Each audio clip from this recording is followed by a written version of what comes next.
Hello, hello, everyone. I'm excited to have you back with us for another amazing interview. Today, I have Kobi from Please Foods, and today we're going to dive into the history, the story, the real kind of inspiration behind Please Foods, but also how much that Kobe and the team has been pivoting. For many of us, last year was a doozy, as we could say. For many of us, last year, we had big plans. We thought we were going to do this. We thought we were going to roll out or maybe do something amazing. And Kobe had some really big plans as well.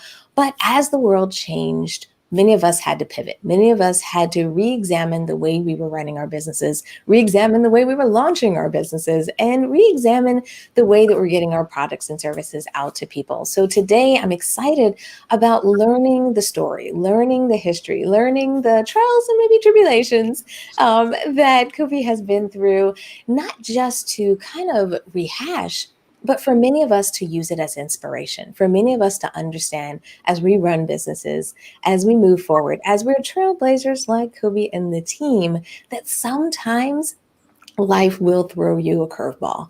And the idea is that there is some greatness on the other side if you're willing to keep going, persevering, and at times reaching out to your customer base for help and solutions. So I don't want to give it all away in the beginning. So let me introduce and say hello to Kobe and dive into this interview. Kobe, thanks for joining me today. Thank you for inviting me. And I just said this earlier before the camera was on, but I just thank you for everything that you do. I really, like, you're a true inspiration. And I just told you the story, but I want everyone to hear. Like, one day I just turned on the live stream, and it was like you were talking to me, and I just, it was about burning out in your company and, like, challenges that come your way and how to overcome them. And it just came at the right moment. So I just thank you for everything that you do and keep on doing this amazing job. Oh, thank you so much. That is so wonderful. And thanks for sharing with me and sharing with the audience. It's so good to be able to do this and also get an opportunity to hang out with people like you, people who are changing the world, people who are making kind of this movement possible, and people who are putting, their hard work into making things happen. So I guess let's dive in. Give us a little bit of history and background because not everyone maybe is as familiar with your story. But let's talk about the inspiration on why you got started, and then we can roll into, how things turned out for you in 2020. Oh, thank you. I mean, this is the short version of it. I've been a New Yorker much longer than I've been vegan.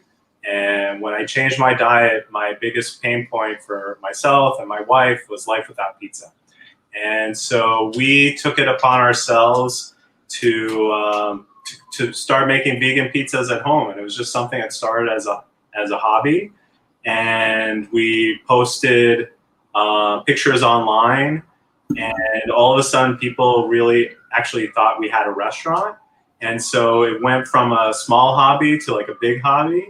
And it really completely changed our lives. We knew that our pain was pizza. We didn't realize it was such a big pain for so many other people, and not necessarily just vegan, people who are lactose intolerant as well. So it kind of started in a funny way. Like, one day I was, after I changed my diet, I was having lunch with my brother, and I was just having a salad, living my good life, and Yes. and he was having whatever, and he's a very silent introvert kind of guy, and he just kind of looked up from his plate, and he's like, "What kind of freaking New Yorker can live without pizza?" and I really, like, he got me here, and he was so right. And my wife, who's everything to me, I told her this story, and she's like, "You know what? We're gonna show him." And she went to the supermarket. She got dough. She got ingredients for a sauce and the available plant-based cheese at the time. And she put together her first pizza. It was the ugliest thing you ever saw in your life. But to us, it'd been so long since we had pizza or cheese that it was just the perfect replacement. Now, Mhm. it tasted great, but visually, it didn't look like pizza. It looked like something from a cartoon. I don't know exactly how to explain it. And I was gonna say like a quilt. That's how mine used to look, like like a quilt, like a patchwork kind of thing. Yeah. exactly. And so, like I said, I'm from here. I'm in New York City right now, if you hear it in the background. And I knew that we'd be happy with it, but New Yorkers, like, they want to go out of their way to have this type of vegan pizza. So we just started experimenting with a lot of different recipes. We started with cashew. We tried almonds. We tried soy cheeses. We just tried a lot of different versions. And as we expanded and this hobby became more real, we were posting everything online. Now, I'm Kobi and my wife's name is Abev, so the name of our pizzeria, our pizza concept was Kobev. And we were one day, and we're just making pizzas for ourselves and our friends, and one day we're just watching TV, and my wife gets a phone call, and they're like, "Hi, we're in New York right now. We can't find your pizzeria. Where is it?" And we're in our pajamas, watching TV, just chilling, and we're like, "Holy moly! Are we onto something?" So we decided to kind of pivot, and maybe it was time for us to open our own restaurant. So I left my job. I used to be a sales director for a luxury brand, and my customer base was Neiman Marcus and Saks. And I just left all of that behind, the expense account, the office, the employees, all the fun things that you kind of work towards in your early 30s or in life, basically. Yes. I left that all behind, and I went to work in a pizzeria in my neighborhood. And it was probably the smartest thing I ever did, because other than gaining the understanding of how to run a restaurant, that's where I came up with the idea for Pleese. So one day, it wasn't one day, it was a whole week. So on Monday, somebody walked in and they asked, "Is there any soy in the oil that you make the fries in?" And there wasn't. So he's like, "Oh," and I realized, oh, soy, that's a big deal. Yes. And then the next day, somebody walked in and they're like, "Yeah, is there any cornmeal in the crust?" And I had to like go find out. I was like, "No, we're good." And then we got a phone call from a school, and I just remember at that moment going, "What about nuts?" And so I said to the person calling, I just said, "Hey, listen, we decided to offer a new vegan pizza with plant-based cheese. Would you like a free pie?" And she said, "Oh, great. What's it made out of?" And I said, "Oh, it's made out of cashews." And she's like, "No. No, we're a completely nut-free school zone, and it's not just us. It's all the different areas that have children, and we're not allowed to have any nuts." And I remember that problem really plaguing me. So I went home, and Google has a patent search option, which I found out that day. And I started figuring out, like, what are other ways you can make plant-based cheeses? And the two things that came up were either nuts or soy. Like, those were the two things that came up. So I just, at 3 a.m., I'm just sitting there with my phone at this point, and I'm like, soy's a bean. What other beans are there? And and the next day I made Pleese, my first batch of Pleese. And we didn't know, like, we loved it. It tasted the way we wanted it to. It melted, it stretched, it did all the things. And we decided to start doing events. So we did some events in our building, and we tested it on a lot of kids, because kids, it's super important. We got invited to Whole Foods Seed and Wine Festival in Miami. Nice. And we were at the Botanical Garden, where we got to teach 300 kids how to make pizza. And yeah, it was so cool. It was so cool because they were really excited about making pizza, and we're like teaching them how to throw it in the air and stuff.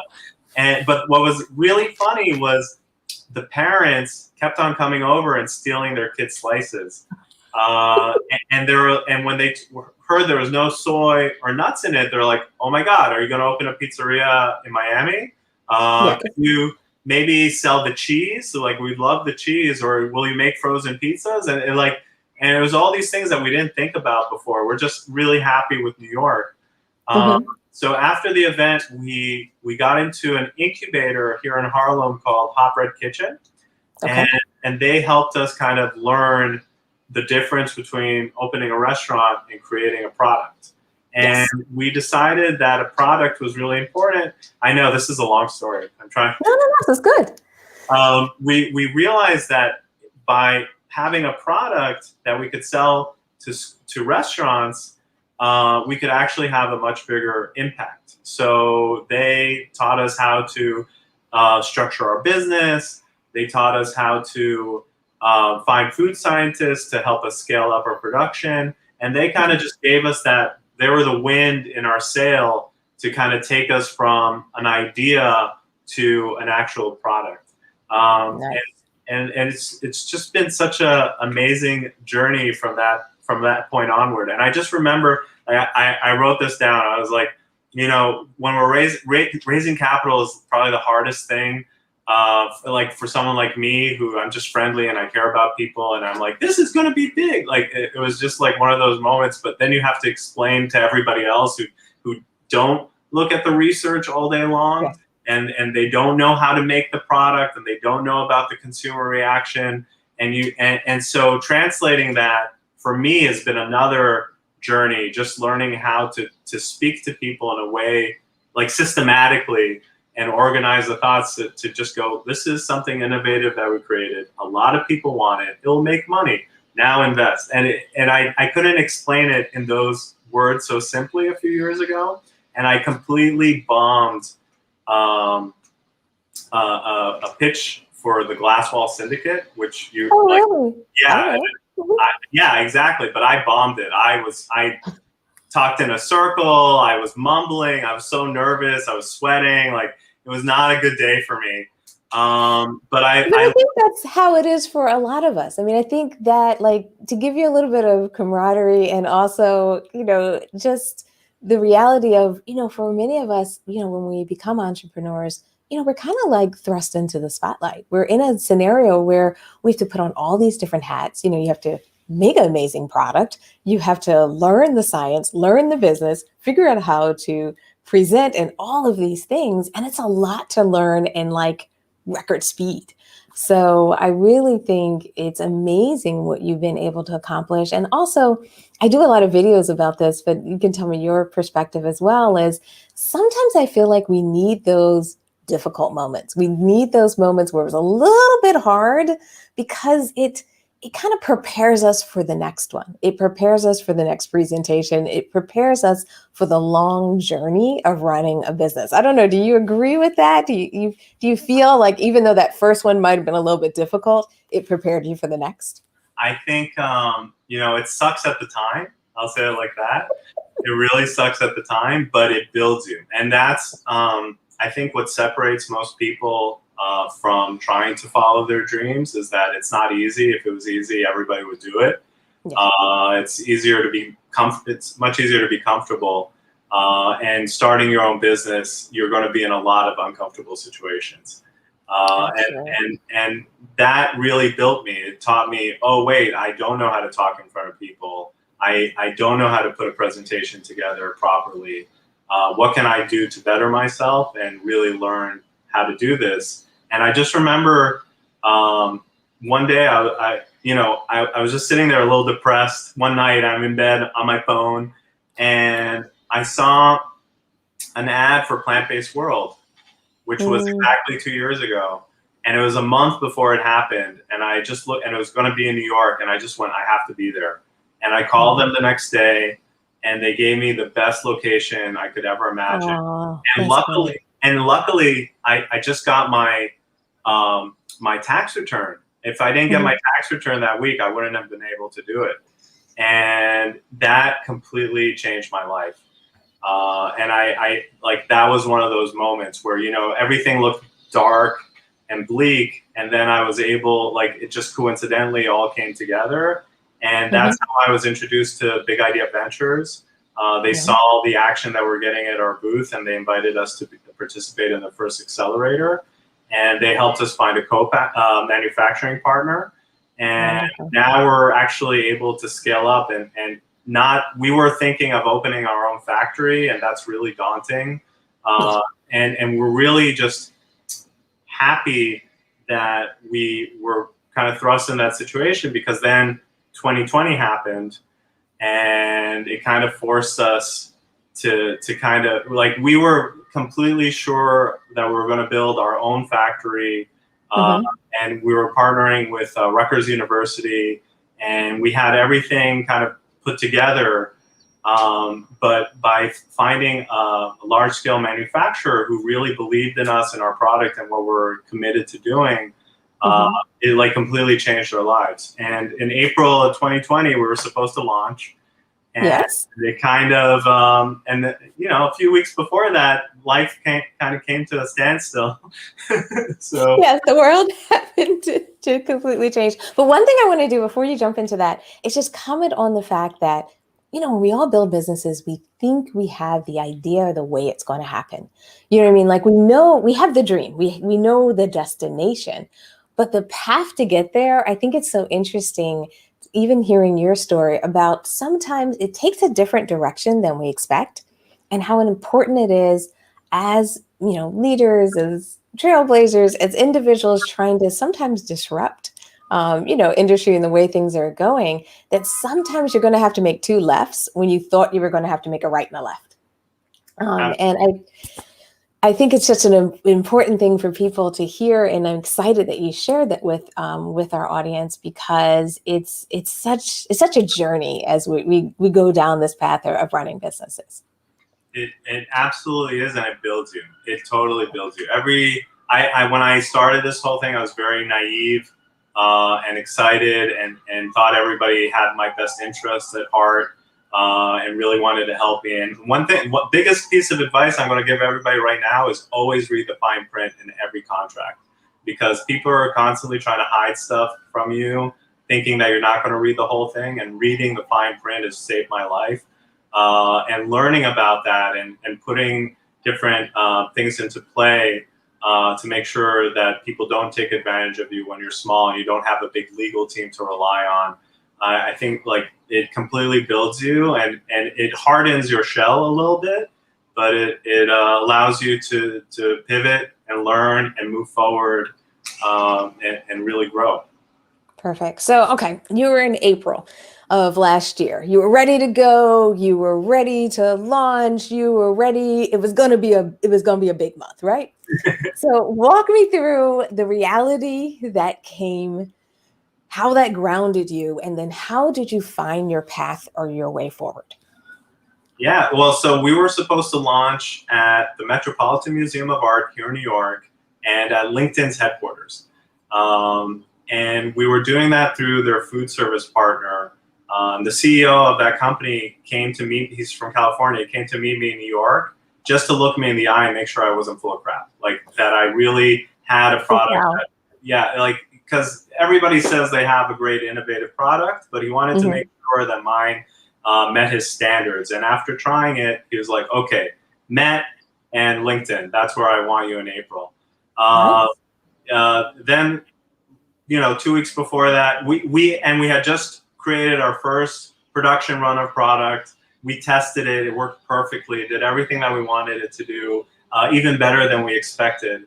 And then the world shut down, and we had all this product that was supposed to go to these locations, and we didn't know what to do with it because they weren't taking it.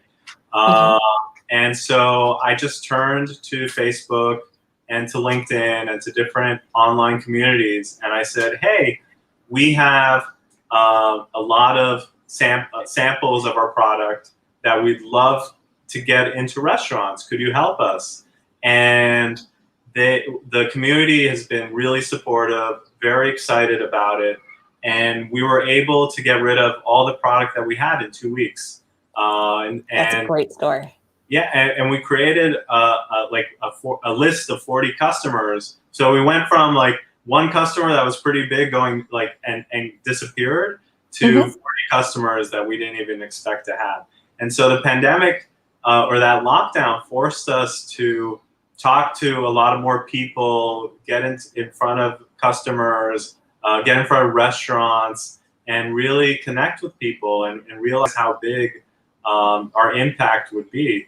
It sounds horrible, but it was really an important step in our journey, and completely changed our trajectory.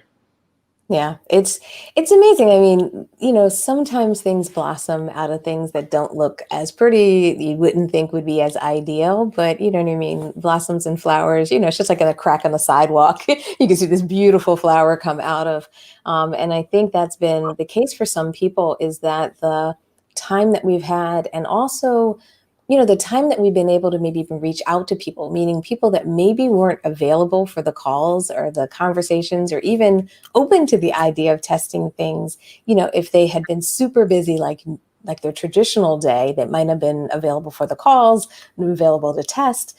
Sometimes, what happened with the pandemic is, I think that it slowed us down a little bit, so that we had more time to build relationships. We had more times to collaborate. We had more times to think about doing things differently and being innovative. So, it's definitely been a tragedy in our country, but I also feel like there's been some opportunities that have come from it. And it's really exciting to hear that that's created some opportunity for you, and opportunity out there in the world to help bring veganism to the forefront, and help people who are lactose intolerant and so forth, and help them get a product, a service, and get something to help them. I mean, it's just huge, because like you said, pizza is a little part of the culture in New York, even though I'm from Philly originally.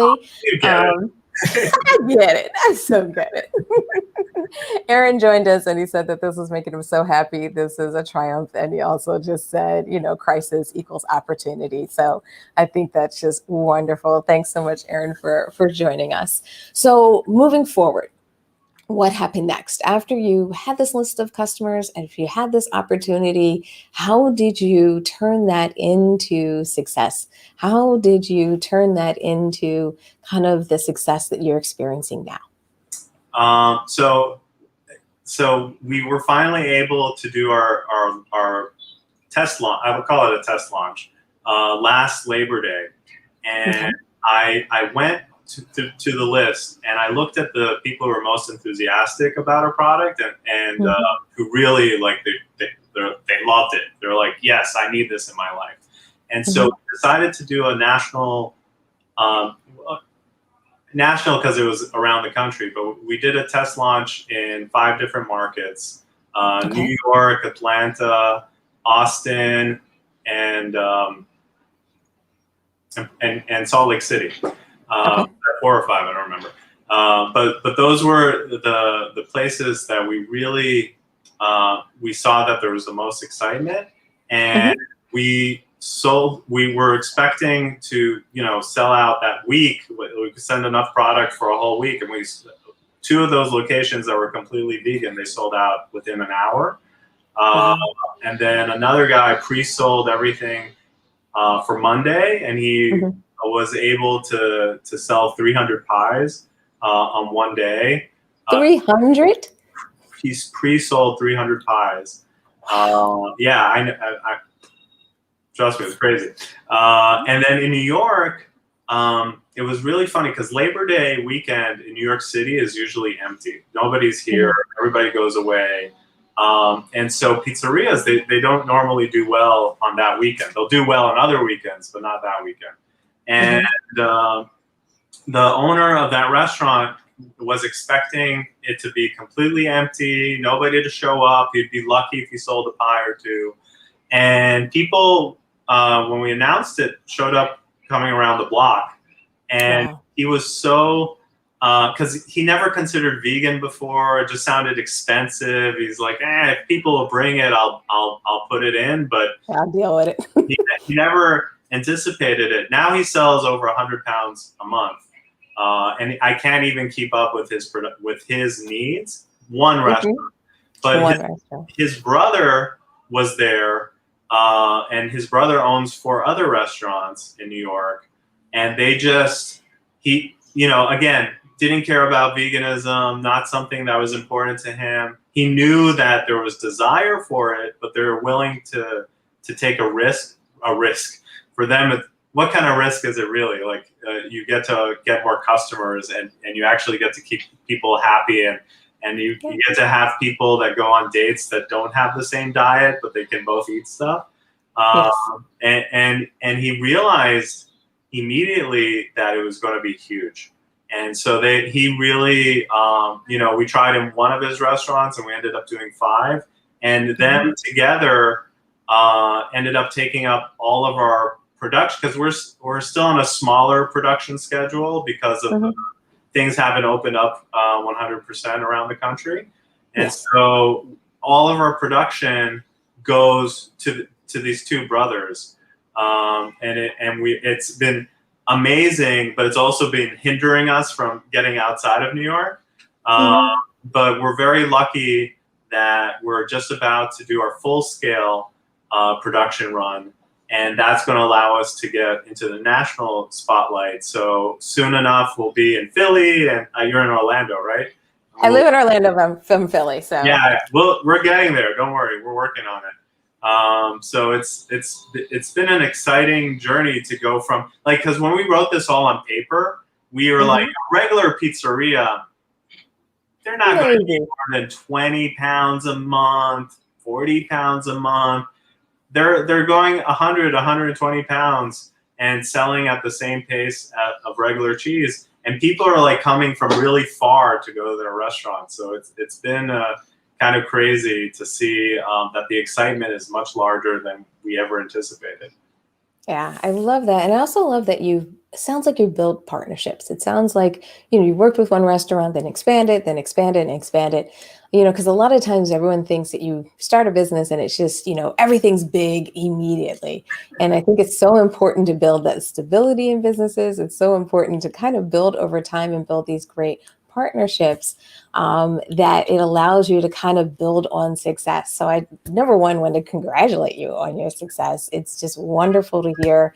It's exciting to hear. And it's also exciting to hear that Nationwide is in the future, because I'm sure plenty of people who are listening today, watching today, whether they are selfishly hoping it comes to their town, or maybe someone runs a restaurant, or someone's interested in having Pleese Foods in their store or cafe. How do they do it? Do they reach out to you? They jump on their website? What's the best way for someone to either bring it to their neighborhood, or if they are a restaurant or a cafe and they want to have it in their store? What's the best way to get in touch with you? Yeah, so there's 2 ways. The easiest way is just go to our website, and we have a tab, pleasefoods.com or sayplease.com, also extraplease.com.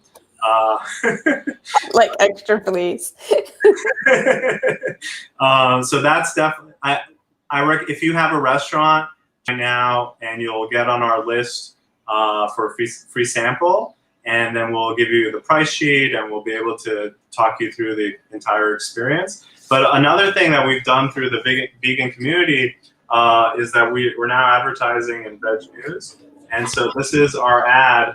Oh, it looks nice. Yeah, so basically this is to help the consumer go to a restaurant, take this ad to the manager, to the owner, and let them know that you want a vegan option, and that and you want Pleese. Just say Pleese, and we'll get it to them, and we'll help them through the entire process. A lot of restaurant owners, they're in their restaurant all day long. So unless we tell them what kind of option that we want, they're not going to think about it. Like gluten-free, like that took them forever to understand that that's an option that people want.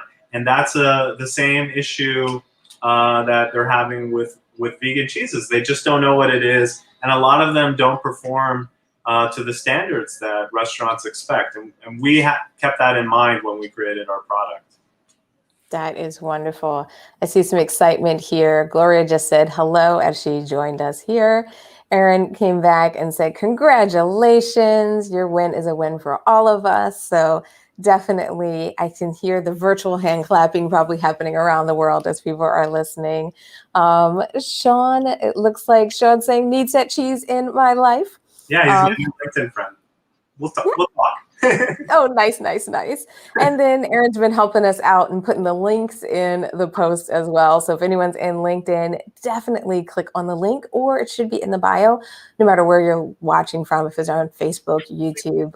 And also check out the shirt. Ooh, do you guys sell the shirts? I'm just curious. Not yet, but let us know in the comments if you want swag.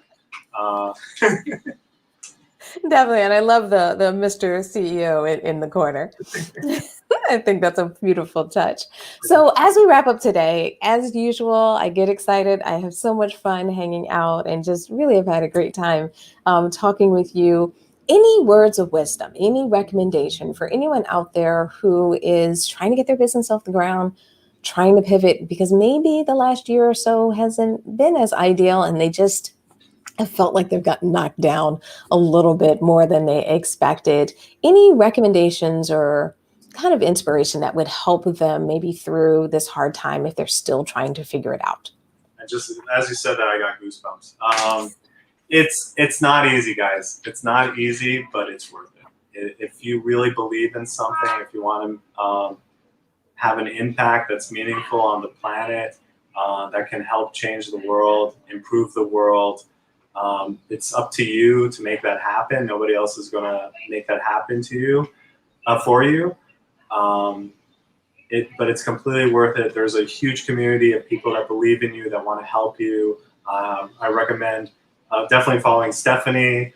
Vegapreneur is a big community. Noah's amazing.